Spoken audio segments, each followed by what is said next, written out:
Today we have Heather Ousley, who's a trial attorney for Region 7 for the U.S. Department of Housing and Urban Development, HUD, to give us this update. Heather Ousley graduated from the University of Kansas School of Law in 2007. She was a Rice Scholar and Symposium Editor for the Kansas Journal of Law and Public Policy. She joined the Department of Housing and Urban Development in 2007, and she practices primarily in fair housing enforcement, providing legal assistance to HUD's fair housing investigators and prosecuting violations of the Fair Housing Act, in addition to providing pivotal assistance in fair housing compliance reviews of recipients of federal funds. Ms. Ousley is a mediator for the Federal Executive Board's Alternative Dispute Resolution Program as well. Please welcome her and give her your attention for the law update. Oh, here, don't turn it off because I'll use the same one. Oh, there we go. Thank you so much. I just want to take a moment to recognize that I'm in person this year. I wasn't in person last year, and I have not been in person for the last few years, and it is really good to see you guys in person. This is always an engaged group with lots of questions, with people doing good work, and on that note, if you do have questions, feel free to raise your hand during the course of the presentation. I don't mind a back and forth. I have a more conversational style of presentation anyway, so I enjoy that about being in person. And if you want to wait till the end because you have a tricky one that you think will take a lot of time, I'm happy to try and attempt to answer a question at the end of the session. And I'm always happy to say I have no idea what the answer is, but if you would like me to look into it, I can see if I can find out for you. So that being said, I'm also going to have to update my bio next year because 2007 seems like a really long time ago, and I just increased the size of the font on my cell phone. And I think you might be able to date my age based off of when I graduated from law school. So we're going to keep that to ourselves next year, increase the font on the cell phone. It is actually super helpful. My ophthalmologist looks like he just graduated, and he had told me, this nice, very young person who just graduated told me that, well, women your age, they do probably tend to need the transition glasses, which is what they're now calling bifocals, which is fabulous, but my children have not let that go. So until I get those in, I am increasing the font and making use of those accommodations on the phone. All right, so anyways, welcome everybody. Good to be back. I have two presentations that I've put together because I do think that this is a super engaged and informed audience. The first I typically give with a partner, so I have to do the back and forth without her here. So bear with me on that. But this is on the elements of proof when you're proving a fair housing case. And there are two different types. There's direct evidence cases, which are the easy ones, really. I mean, direct evidence would be like sending a potential applicant a text saying, I'm not going to rent to you because you have kids. You have it in the text. That's a piece of direct evidence. They've made a decision based off of a protected class status. You know, that one's pretty open and shut. You still have to gather your evidence, you still have to do your work, but that's direct evidence. And then we have indirect evidence or circumstantial evidence, which is where we go back and forth and do an analysis to see what we can do to show whether or not a decision either was made in a discriminatory manner or if it had a discriminatory impact. OGC and FHEO, so the Office of General Counsel for HUD and the Office of Fair Housing and Equal Opportunity, issued a memo in 2014 and we updated it in 2018. This was an internal memo for our attorneys and our investigators in investigating cases, but it is now available on the HUD Exchange that is available to the public. And so if you want to read a memo on elements of proof and how you substantiate them in a case, that memo is available. It provides examples of what would constitute the prima facie elements for different violations of the Act, and it goes over the non-McDonnell-Douglas case elements for reasonable accommodation. And reasonable accommodation is a topic that most people that's what everybody's interested in, and it usually involves an interesting animal if it's come to the point that it is in a case in front of a judge. So as I just said, direct or circumstantial evidence is really the judgment of how explicit is the discriminatory intent. So again, if you have the text saying, I am not going to rent to you because I do not rent to Jewish people, you have just made your discriminatory intent very, very clear and provided direct evidence to whoever is investigating or prosecuting your case. The circumstantial evidence implies that a discriminatory decision was made, because we can look at the circumstances and we can say, this isn't quite adding up. We think that there's something else going on here. Direct evidence involves statements. This is where you're going to get your 804C cases, where someone says a discriminatory statement or makes a discriminatory statement in a policy or in an advertisement. They can make their statement over the phone. So we can not have a record of it, but we will have the direct testimony of the individual who received the message over the phone. And that is direct evidence, someone's testimony that they were given a discriminatory reason over the phone. Policies that are direct evidence would be policies that explicitly limit the use of like an electric wheelchair, or explicitly place a term or condition on someone with disabilities that is different than someone without. A higher security deposit for a family with children than for a family without children would be direct evidence of differential treatment between tenants, because you're giving them a different term or condition than you're giving the families without children. So here are some more examples of direct evidence that have come up in cases. No children under 5, just saying, I think you would prefer this area. There's more people of your community here, that type of thing. A policy like mortgage discounts for church members, that's direct evidence because you are explicitly favoring a group based off of a protected class status and disfavoring other members of a different class status. We have some examples of cases here.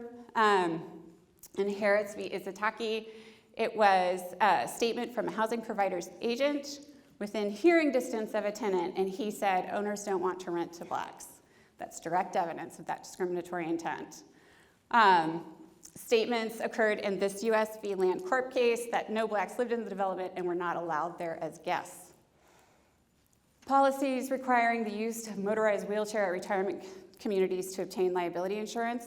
This actually comes up a lot. You can't place a term or condition on someone that is not applied to everyone else in your community.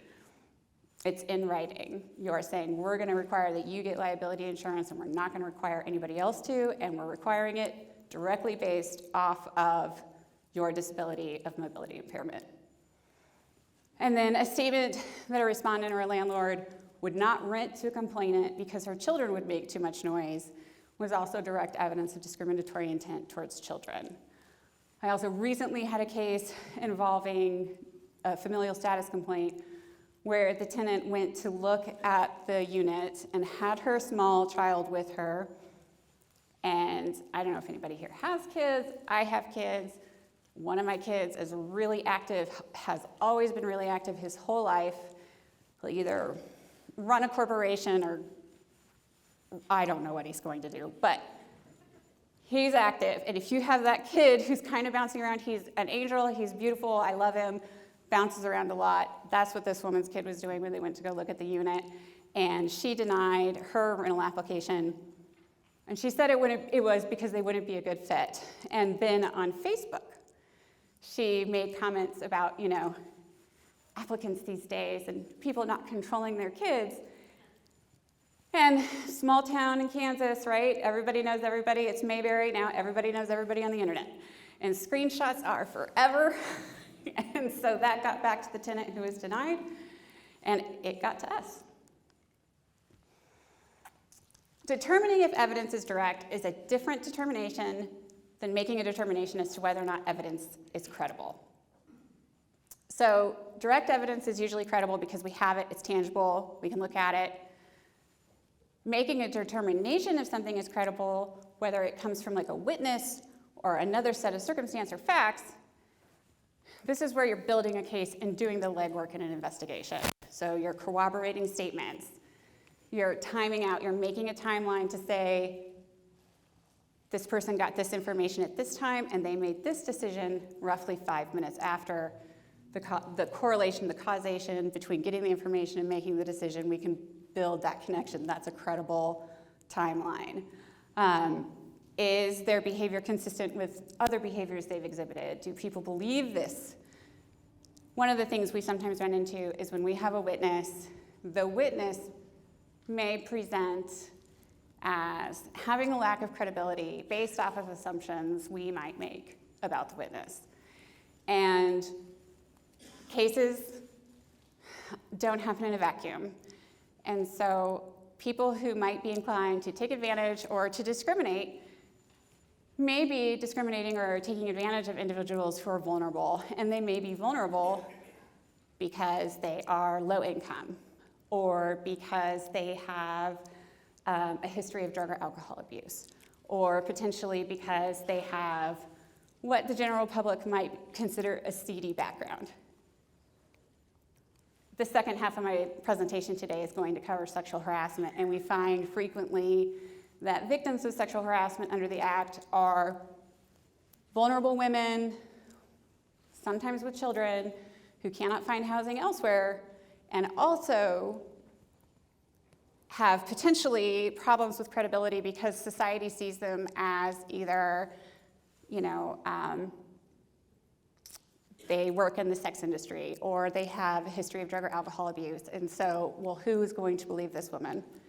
Part of the thing about building credible evidence is getting corroborating witness testimony, so getting corroborating interviews with folks who also had the same experience happen to them. But building credible evidence for an indirect case is more work than in a direct evidence case. This is where we get into the McDonnell-Douglas shifting framework test. And so some folks, the lawyers here, are already bored and have tuned out.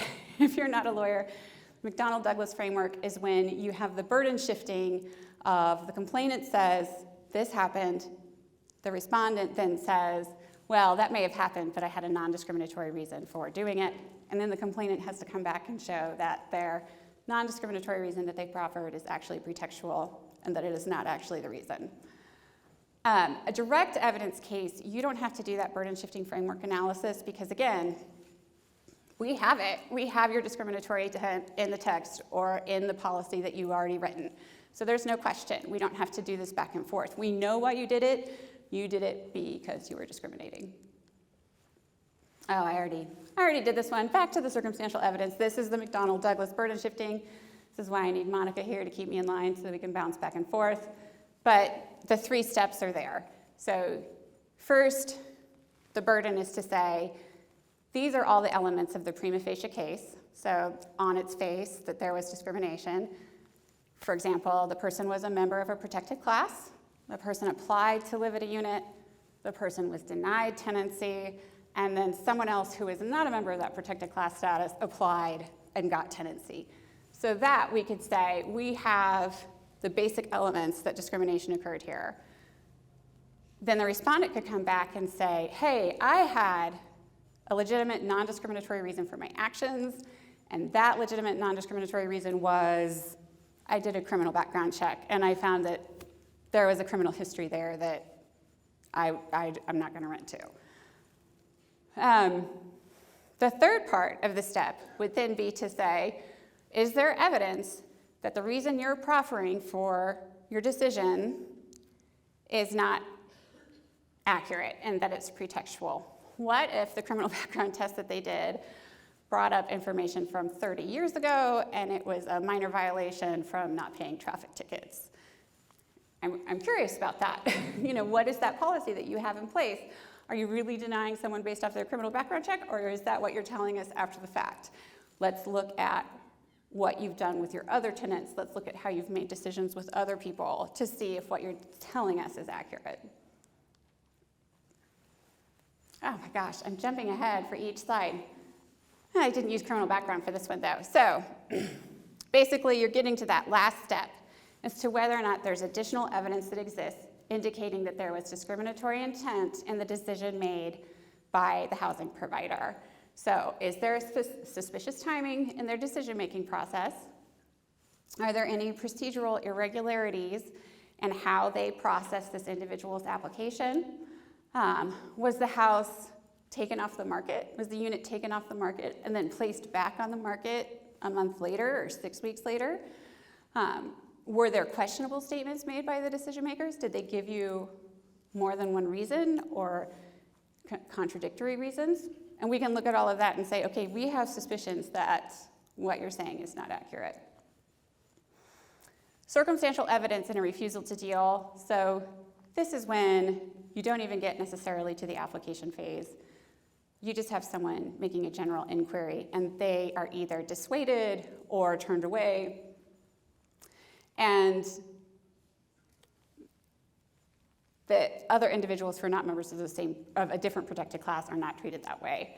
I had a recent case where an applicant applied or was going to apply. He walked in and started talking about his background, and the person behind the counter said, you know, they are really strict about income. You really have to make sure that your income is X, Y, and Z in order to apply.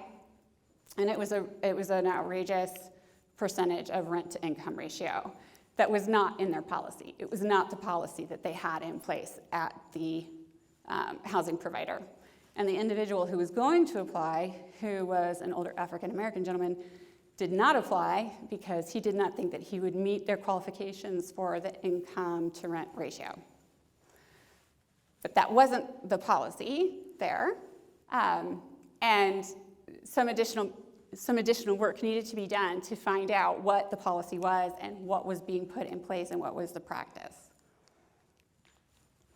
So circumstantial evidence, examples from cases is suspicious timing, backing out of a sale after finding out that the person you're selling to is African American, comparators, offering black testers higher rental rates than those offered to white testers.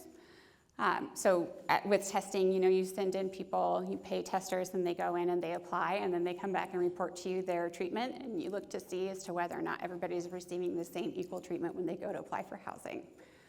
Unfavorable terms, providing less favorable loan terms for those when the borrower was financially qualified. We've seen this in maternity lending cases just in the last 10 years, where individuals who were going on maternity leave were given different terms and conditions than those who were not going on maternity leave. That was a Wells Fargo case, I think. That was in 2011, I believe, because they had implemented a different policy after the housing bust and made it more difficult for folks that had any interruption in their income to apply for housing. And they deemed any interruption in income to include maternity leave. Even if you were getting supplementary income from a short-term disability policy, or if you had your own supplementary income from, say, owning rental units and you had income to cover the difference, or even if you were on maternity leave that was paid. There are employers who give you paid maternity leave and will do it for a period of time. And so we had complainants in that case where in every single instance, they had some form of income that was going to be paying the gap from their break, but the policy being implemented was just, if you have any break in employment, then we are not going to provide the loan. And so in order to avoid the break in employment, you cannot take maternity leave. You need to go right back to work. And so women who were about to have a baby, who are trying to seek loans, because if you think about when it is that you're trying to buy a loan, maybe when you get married, you want to buy a home, and then you have a kid, and you need a bigger space, and that's when you're going to move up to the next phase. And so frequently there are people who are pregnant seeking to get loans. And so they were in a position where if they wanted to close on their house and they wanted to move, then they needed to go back to work immediately and not take their maternity leave, even if it was paid. So those are definitely less favorable terms. You wouldn't apply that to anybody else. But they're not saying, we're going to deny this loan because you're pregnant or because you had a kid. That's not what is coming out of their mouths. They're saying, we're not providing the loan because you have a break in employment. And so that's the difference between a direct evidence statement where we're saying, your non-discriminatory reason of not providing a loan when there's a break in employment is having this impact and is detrimentally impacting women who are expanding their family. Their protected status at that point is their familial status or because of their sex. Mixed motive is tricky, and it's not the same as pretext. So pretext is, I give you a reason for my actions, but that reason is not true. Or I'm covering my behind, and I'm going to try and come up with a reason to justify why I did what I did. Pretext is not true. Mixed motive is, I had a reason to do it that may be discriminatory, but I also had a reason to do it that was non-discriminatory. Mixed motive is definitely the harder case to prove, because you have someone saying, oh no, I did have a legitimate reason for doing what I did, and you may also have evidence that they did it for discriminatory reasons too. I think for my first 10 years as an attorney, I did not necessarily believe that mixed motive cases existed, because if you have something that indicates that there's discriminatory intent, it's like, well, how do you even get to the point where there might have been a legitimate reason for doing what you did? I have now, at this juncture, been practicing long enough to where my eyesight is bad, and also I have seen mixed motive cases. So they do exist. And with the mixed motive, you're looking at the totality of the evidence. Oh, this is for other frameworks as well. And you're looking at what harm was caused by the discriminatory denial. So was there an additional degree of harm? Was the complainant harmed in some way for the discriminatory portion that happened? Because you're wanting to show what it is that you can charge for. Okay, so in other frameworks, you're looking at the totality of the evidence. And this is when, in lieu of satisfying the elements of a prima facie case, the plaintiff can look and provide the direct or circumstantial evidence discriminating that a discriminatory reason more likely than not motivated the challenge decision. So that's our burden. We're going for more likely than not what you did was discriminatory.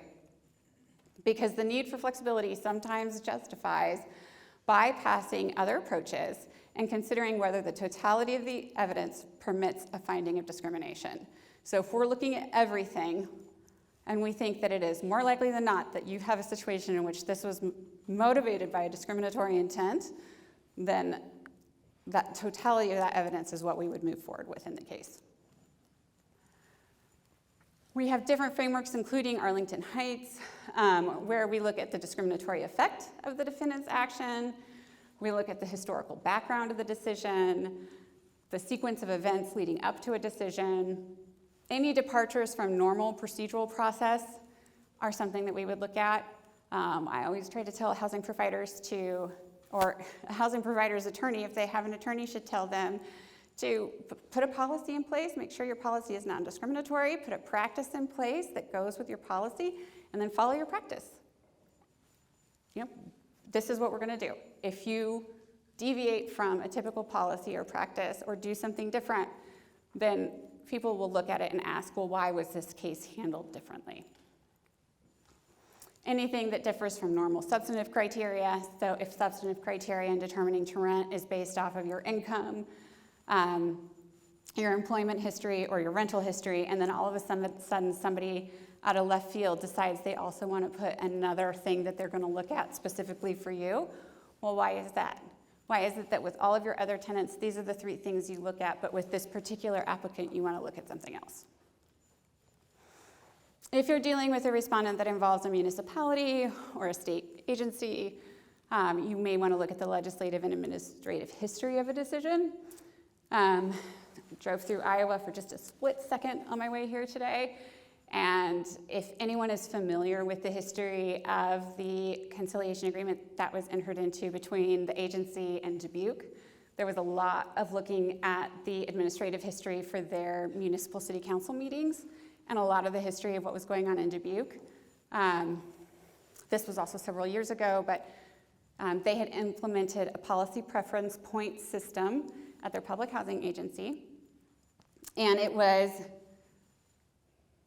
the reason provided for implementing the policy with the preference points was to ensure that people from Dubuque had access to housing. And they had implemented a policy point preference that placed points for being in the boundary lines of the municipality, additional points for being within the county, and then additional points for being in Iowa. So by the time it was all said and done, if you were a resident of Dubuque, which I think when this came out it's been 8 years ago now. It was like 99% white. If you lived in Dubuque, you were most likely going to be white. You had like a 60-point advantage on their waiting list. And if you were from outside of Dubuque, Cook County is not that far. That has Chicago in it, and the applicants from Chicago were predominantly African American. And they could not get over that point disadvantage. So individuals from Chicago were not making it into the program. And people from Chicago, if they are in need of affordable housing, frequently will look at municipalities outside of Chicago because the wait in Chicago is multiple years. And so if you are in need of housing and you're in need of assistance, even if you don't want to leave Chicago, you are going to consider going elsewhere. And it just was not possible once that policy preference was implemented. And one of the things that our investigators did with that case was they went and they pulled all of the administrative records from public meetings, all of the reports in the paper on what was said and who was commenting on what. And we were able to look to see that there was a pattern of terms and phrases that indicated we don't want those people here. They're bringing pit bulls and they're bringing baggy pants, and we don't want those people here. So no one said at any point, we don't want black people living here. That was never said. But if you look at the underlying information, you can establish a pattern to say, okay, well, you do have a system in place that is preventing anyone from outside of your community from living here, and your community is 99% white. So we need to do some work. And Dubuque has done the work. They entered into a VCA with the agency. They had fair housing training every year for 7 years. And the participation in their program for African American families grew, I believe, I would have to go back and look at the data just to be sure I'm providing you with accurate information, but I think it grew to almost 20% for a period of time. So really, the usage of the program really increased in a dramatic way. If I'm boring, I apologize. So does anybody have any questions about the elements of proof portion of the training? Because if not, I will jump into sexual harassment, which is a juicy topic. And I'm not sure how much time I have. Does anybody want to give me a time count? Or not, you don't have to. We could just go until someone else comes up to the stage and wants to take it from me. Okay. It's 2:19? Oh, good. I'm right on track then. I've got 20 minutes left. We'll see what we can do here. All right. I know I have to give the stage up at some point, I'm aware. But everybody likes to talk about sexual harassment because we all like stopping it. In 2016, HUD issued a harassment rule and provided guidance on quid pro quo harassment, which is the fancy way of saying, you have to do this for me in order for you to benefit whatever the service or housing is that I'm going to be providing to you. Hostile environment harassment, which is I'm going to make your life so miserable with this harassment that you are not going to get equal opportunity to enjoy your housing, even if I don't condition your housing on meeting my needs that are against the law, I'm still going to make you miserable. And then the liability provisions for both. I do have a portion of this on, harassment investigation strategies and tips when we get to that, planning an investigation, what data and documents to look at, finding and interviewing witnesses, interviewing respondents, interviewing complainants, which is a whole tricky wicket for those of you who do investigations. So the 2016 harassment rule formalized the standards for harassment claims based on any protected class status. So you can have harassment that is directed towards someone because they are black, or because they are Muslim, or because they are Jewish, or because they have kids. And it might be a maintenance provider, it might be the property management person. Anyone can be conducting the harassment.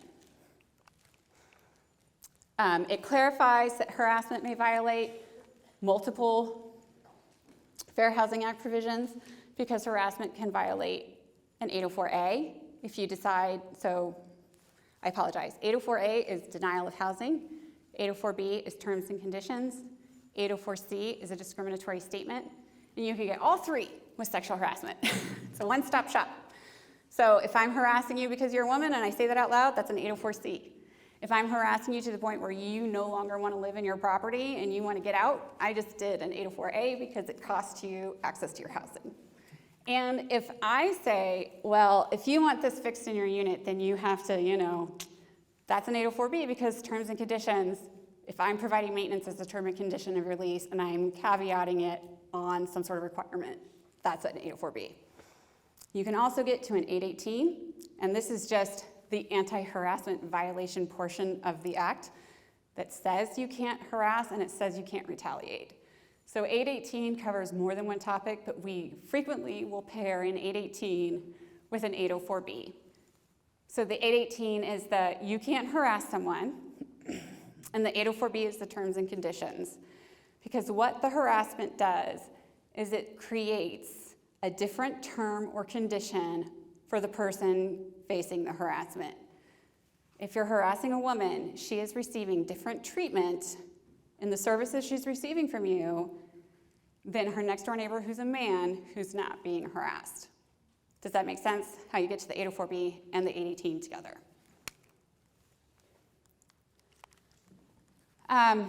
In addition to the memo that came from HUD and DOJ entered into a joint enforcement agreement where there was the goal and intent of addressing sexual harassment in housing across the country with the power of both agencies. So DOJ was focusing on it and HUD was focusing on it, and that has been going on for some time. And there are several kind of well-known cases on sexual harassment in our region alone, so it's useful. But the harassment rule overview is that it does apply to anyone covered under the Act. So this is any housing providers, private housing providers, public housing agencies, government-assisted housing providers, and anyone related to housing-related transactions. So if you hire a separate maintenance provider to come and provide maintenance at your property, or if you hire an outside rental management company to manage the rentling, that's not even a word, to manage the renting of your property, you could be liable for that property management company if they're harassing folks. And it clarifies these circumstances for housing providers so that they understand that they are liable for this, including potentially if you are being harassed by your neighbor. So if I'm being harassed by a neighbor and I am the victim of a direct targeted harassment by a neighbor and I go and tell my landlord and I give them notice that this is happening and nothing is done, potentially you could have issues there as well. So quid pro quo harassment, I think, is what people automatically think of when they're thinking of harassment. And this is the one where someone makes an unwelcome request or demand, that seems such a polite way to put it, an unwelcome request or demand to engage in conduct where submission to the request or the demand is either explicitly or implicitly made a condition related to any aspect of housing. So any aspect of housing would include the renting, financing, any of that. And I think this is the easy one to identify because if I say to you,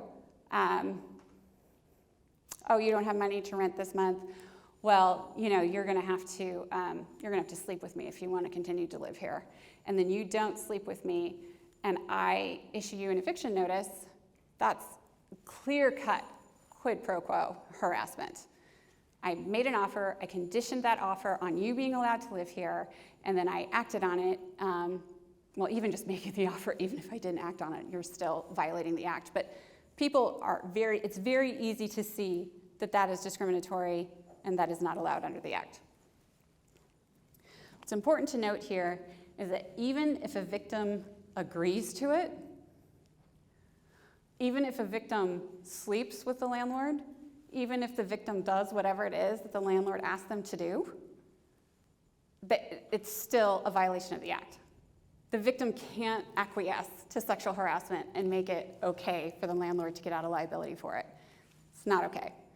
That is a position of power. You're controlling the living conditions for the tenant, but the victim's consent to the sexual act does not mean that the landlord is no longer liable. They are still liable for conditioning the tenancy on their conduct of the act. So we have a couple of cases of the quid pro quo. Again, these are the easy ones.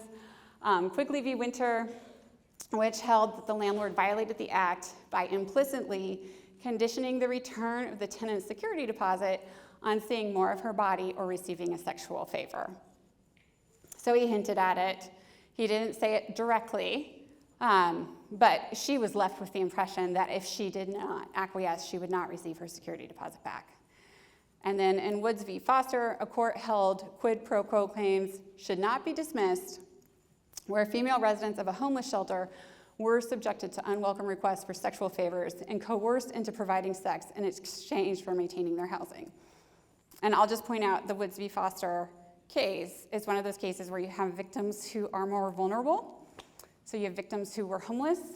And again, when you're making those credibility determinations, sometimes I think predators are more inclined to pick victims that they think will have the credibility issues. They're going to target those folks who are vulnerable to get what they want because they think that they will not have repercussions because they're a person who is already vulnerable. So hostile environment harassment. This is the you've made me so miserable, I have to move out. Unwelcome conduct because of a protected characteristic that is sufficiently severe or pervasive as to interfere with the sale, rental, availability, use, or terms or conditions of a dwelling or a real estate related transaction. In employment law, I think you guys heard from the EEOC before me. In employment law, it's that is this sustained enough, and it is a very similar test. So employment law is Title VII, housing's Title VIII, and this is the harassment such that a normal person would say, this is too much. You are not equally enjoying your property. So if you have a one-off of someone who's there working for the property and painting the unit, say, and he makes a comment that, oh, hey, good looking, what you got cooking? And that's it. He's there once, he says that. He thinks he's being flirtatious. He's not aware that he's being annoying. It's the one time, he's gone. It was just this one painter. It's probably not going to rise to the level, right? Because it was one time, she didn't feel vulnerable. It was outside her unit. Say he was painting the exterior. It's not going to rise to the level. Versus, I had a case a couple of years ago. It's not on here. This young woman, the property manager had been harassing her for a significant amount of time. She had had dental work done, and so the dentist had given her a significant amount of whatever it is that dentists give you that knock you out.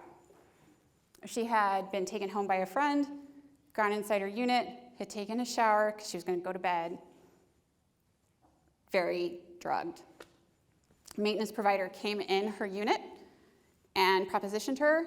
She was in a towel, and he slid his hand up her towel and touched her inappropriately. And then he left, and she went to bed, and when she woke up the next day, she was so mortified and could not believe that it had happened and moved out of the unit. 804A, also the harassment that had been going on because he'd been harassing her for a while, then did lead to a situation that it's not tenable for her to live here. That is sufficiently severe or pervasive. So we're not talking about the overly flirtatious, one-time maintenance provider outside the house. This is rising to the level, but once it gets there, everyone recognizes it. Well, most people recognize it. The violation can be proven even if there is no change in the material terms or conditions of the housing or housing-related services. So there doesn't have to be an eviction. There doesn't have to be an increase in rent. You don't have to withhold services, although that is something that is typically done. I'm not going to come out and fix your unit anymore since you won't sleep with me. I'm done with you. But none of that has to occur for it to be rising to the level that is sufficiently severe or pervasive. The Salisbury v. Hickman case, the property manager created a hostile environment by subjecting the resident to unwelcome sexual conduct outside her home. He grabbed her hand, He told her he had urges. He entered her home uninvited, blocked her in the home with his body, and demanded unwelcome sexual favors. Women in their units are very vulnerable because the people who own the units have keys. So, it violates the act. The totality of the circumstance assessment, we touched on this a little bit in the previous portion of the presentation. This is whether a harassment, hostile environment case violation has occurred, where you're doing this fact-specific assessment of the totality of the circumstances, which includes, but isn't limited to, the nature of the conduct, the context in which the conduct occurred, the severity, scope, frequency, duration, and location of the conduct, and the relationships of the persons involved. So these are the various pieces of evidence that you would be providing, or that the agency would be looking at when they're trying to make a determination as to whether or not they're going to charge. When all of these are looked at together, does this rise to the level of harassment that makes it a violation of the act?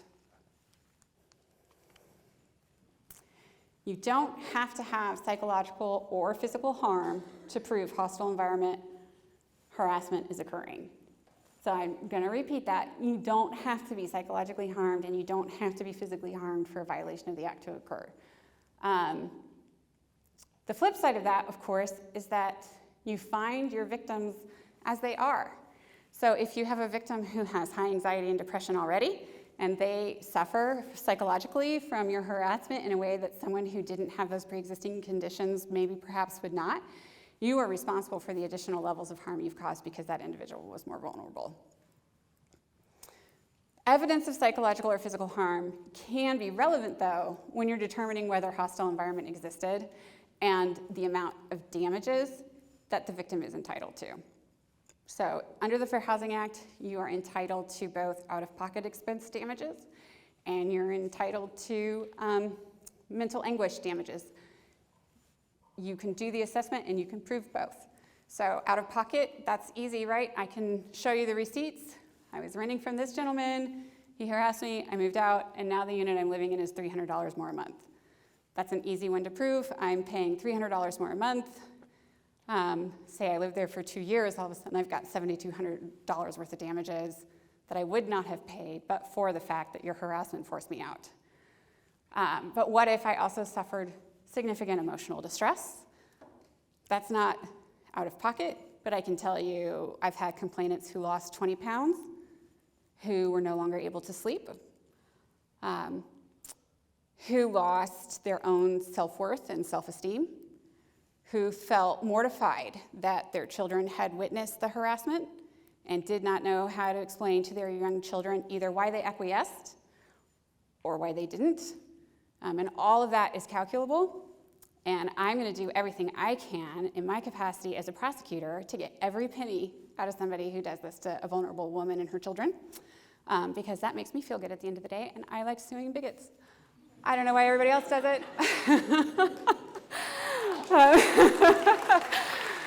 So there's more. I can keep going, but I did see a hand, so somebody had a question. What's going on? Yeah, some of your examples, I mean, they're basically sexual assault. Is there a criminal component to this as well? There is. The criminal component is handled by the Department of Justice. So if I have a victim, and I will say what's interesting about this is that I think in the last 5 or 6 years, how I have assessed cases, and perhaps I cannot speak for everyone, but how I have assessed cases is slightly different than it was 5 or 6 years ago. In that I am more quick to say, this isn't just harassment. I think we need to call DOJ. DOJ has a criminal enforcement division, and historically, our agency refers cases to DOJ if there's threat of imminent harm or if there's been a clear-cut violation of a criminal statute. So I only have jurisdiction in front of my ALJs, my administrative law judges. So HUD has jurisdiction over the Fair Housing Act, and our cases occur in front of an ALJ who handles all fair housing cases. We have 2 of them. They're very busy, actually. But so they travel across the country. They come and hear our cases, and my jurisdiction ends once criminality begins. So as soon as we're out of the arena of a civil offense, we transfer our case to the Department of Justice. I affectionately like to say that I am very proud and happy to be a member of the junior varsity squad, but when you're calling in DOJ, you are calling in varsity, and they're going to handle it. They have the ability to enforce criminal violations, and they also have the ability to move a little bit faster than I do. They can immediately put in a stay, and they can cooperate and work with local law enforcement in a way that HUD is not able to do so. So if you have a situation in which a woman has been raped or is under threat of being raped, that is when we would call our partners in the AUSA's office and say, hey, we've got a case, we're sending it to you right now, we need you to move on this. I will say, interestingly enough, in the cases I have worked, local law enforcement can sometimes be just the best, because women will file complaints with local law enforcement, and they might not be able to prove anything, but if you pull law enforcement records of complaints filed at the property, all of a sudden you start finding all of these women making similar allegations against whoever the individual is, and you have a handy-dandy cheat sheet in finding additional witnesses and complainants because they've filed police reports. So my individual who was dealing with the after effects of her dental procedure, when we pulled police reports for the property, I believe we found like 10 other women, very similar stories, and they were all brought in because we then ended up transferring the case to the Department of Justice, and they brought everything in under a pattern and practice violation. I don't know if anybody here is familiar. Okay, now we're really in the weeds. This is really technical. But we have a statute of limitations under the Fair Housing Act, so if you're coming to me and you're outside of your window, unfortunately, you need to get a private attorney, or you need to be brought in under another case. DOJ has the ability to file a pattern and practice case to where that statute of limitations isn't the same, because they're bringing in and proving that a pattern occurred, and so all potential victims can come forward regardless of the Fair Housing Act statute of limitations for me and my particular additional victim. So if you are fine with me, if there's not been a criminal issue that I think immediately needs to be addressed by DOJ, and you're within my statute of limitations, and then I also happen to find out that there's additional complainants, then we can file you all together. But if there is additional complainants and they're outside the SOL, and then absolutely every single time there's something involving crime, the DOJ folks get to get it, and then I'm jealous because I like suing bigots, as previously noted. All right, so we're back to legal things. The reasonable person standard applies, and this is exactly what it sounds like. What is the objective standard? I don't know who the invisible, imaginary, reasonable person is, but we all know when something crosses the line and we can see that this aggrieved person's treatment was outside the scope of what we would believe to be reasonable. Oh, look, it's all technical. In a matter where a female tenant alleges she has been sexually harassed, the objective standard would require assessing the facts from the perspective of a reasonable woman who has been subjected to the same type of harassment alleged. So here are the regs that go along with the enforcement of the statute. So the type of conduct, the reg for that is 24 CFR 100.600B. And this is what provides that harassment can consist of written, verbal, or other conduct and does not require physical contact. A single instance, 24 CFR 100.600C. A single incident of harassment, because the protected characteristic may violate the act if it is sufficiently severe to create a hostile environment or evidences quid pro quo. So quid pro quo, even if it doesn't necessarily seem egregious, once you hit quid pro quo, you violated the act. If you're creating a hostile environment, one instance could be enough to create a hostile environment if it's significant enough. And the case example just says what's in the reg, so it's not that necessary. Direct targets of harassment are not the only individuals who can sue or recover damages. Any person who is injured by the harassment or is aggrieved can sue and can recover damages, even if they're not directly targeted by the harasser. So what's easy for this is the example that's given.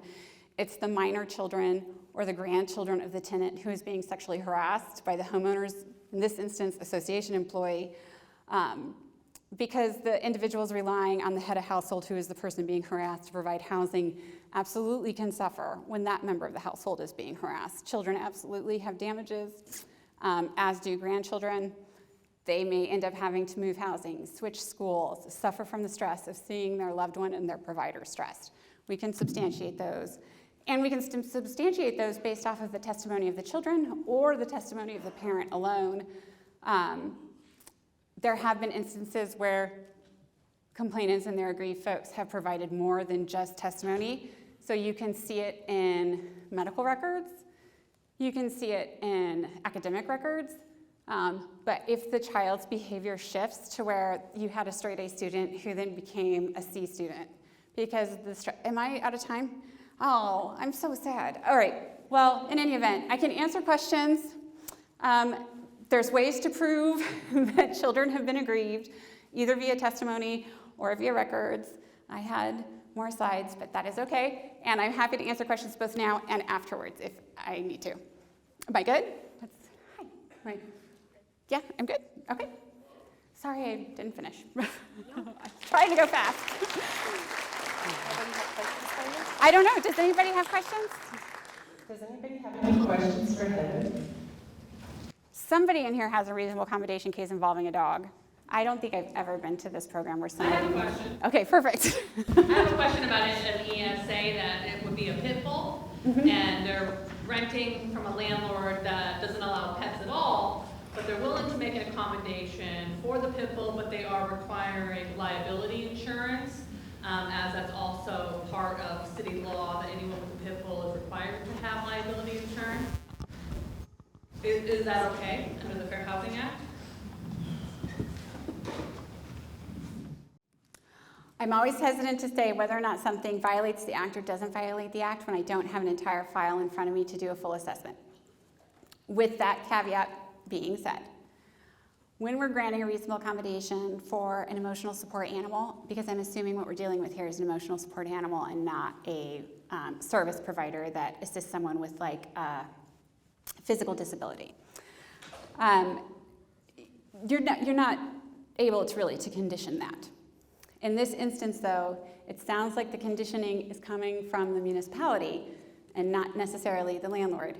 So I would look to the municipality to find out what their exceptions are to the liability insurance. And what I will say about that is that insurance can be prohibitive and can prevent someone from having access to their ESA, which is a problem. I think sometimes people don't think in the context of why someone would need an emotional support animal. My very favorite emotional support animal example was not my case, but it was a hamster for a little girl who'd lost her family, and she went to live with her grandmother, and there were no pets, and the complex said she could have a fish. And the thing was, she really needed the hamster because she was emotionally attached to the hamster. All of this is to say, someone who has their pit bull, because they have it as an emotional support animal, if they had to pay for some sort of cost-prohibitive insurance, they might not be able to keep it. And depending on what the context is for needing the animal, that could be a problem. So I think that if the landlord is saying, you know what, I'll let you live there, but the city is requiring this insurance, and I'm going to be in trouble if I don't enforce this. Now, all of this is fact-specific, and you have to check your facts to know that.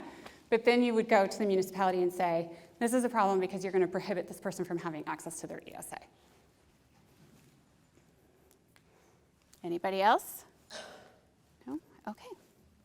Thank you so much. It was so good to see you guys in person this year. Thank you.